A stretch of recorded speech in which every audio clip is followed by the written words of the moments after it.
everyone. Welcome back to the round trip. How you Hey, doing, Cam. Cassidy? I'm good. Nice to see you again. I hope you're doing real good because Bitcoin's trading at 122,000, less than 1% from its all-time high, about half.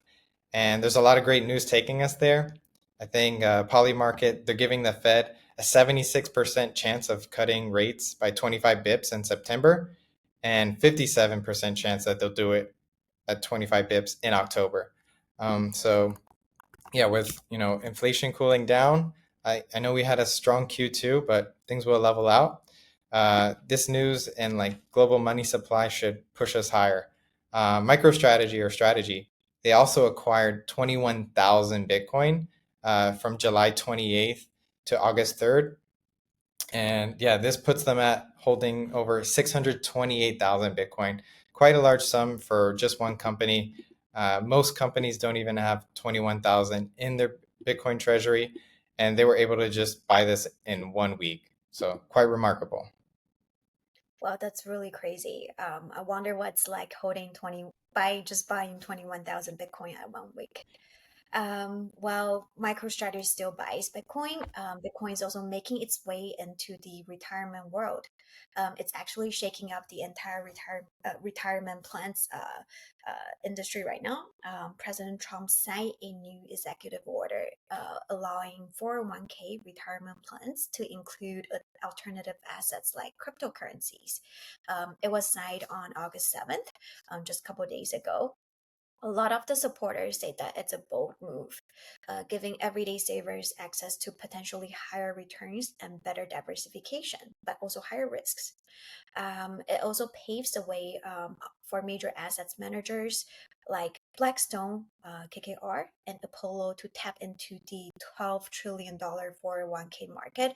It's a huge market if you look at the assets under that's under 401k. So this will bring up to a whole new investor profile for Bitcoin. Yeah, if I mean Bitcoin captures or just the larger cryptocurrency market 1% of that 12 trillion, you're looking at 120 billion in net inflows for the class. I mean, that's quite remarkable. And we're already seeing like, yeah, Bitcoin ETFs react to the news. They had a slow start, with August 4th and the 5th having almost 520 million in outflows. But on Friday, August 8th, there was 403 million in inflows for the Bitcoin ETFs, and they ended up the week over 250 million. For Ethereum, it actually had its worst day on Monday with 465 million in outflows. Maybe some people taking profits, but the week ended up 327 million. And right now, we're only 12% away from Ethereum's all-time high. Yeah, quite remarkable. Really, really bullish. The crypto markets flipped to greed for Bitcoin and Ethereum. And I think there's one guy in particular who's benefiting the most from all these Trump executive orders and just being really pro crypto. And I think that's Trump himself, because World Liberty Financial, which is linked to Trump, is seeking to raise $1.5 billion. Yeah, quite a large sum of money. And yeah, they'll have a crypto treasury company, kind of like Strategy, where they'll be offering investors exposure to World Liberty Financial. This is, I guess, good news for U.S. investors if they're interested, because they were mostly excluded from their private token sale. Mhm. Well, now World Liberty Financial, they have already issued stablecoin USD1. They also have their own token portfolio.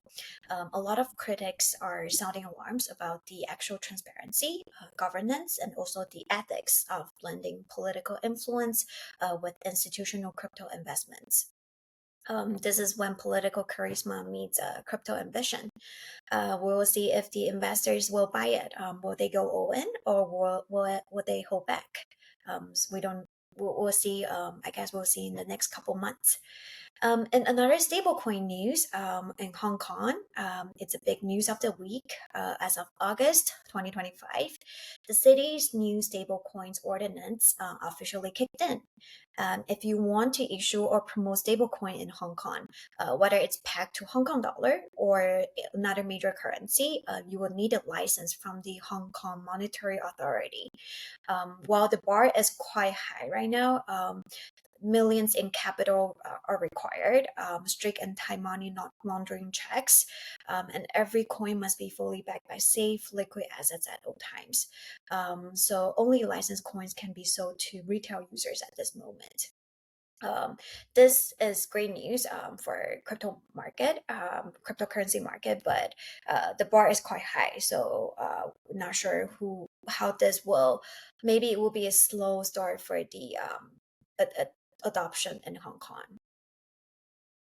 Yeah, I think Hong Kong traditionally takes like a safer but forward-looking approach. So we'll see how many firms get approved for this. But yeah, all in all, looking forward to this week. I think Bitcoin, I mean, it can hit it. It's only 0.5% away from its all-time high. And yeah, let's see Ethereum, if it can reach 12%, is a high bar, but it's been done before. So we'll see you at the end of the week. Thanks for watching the round trip. Thanks.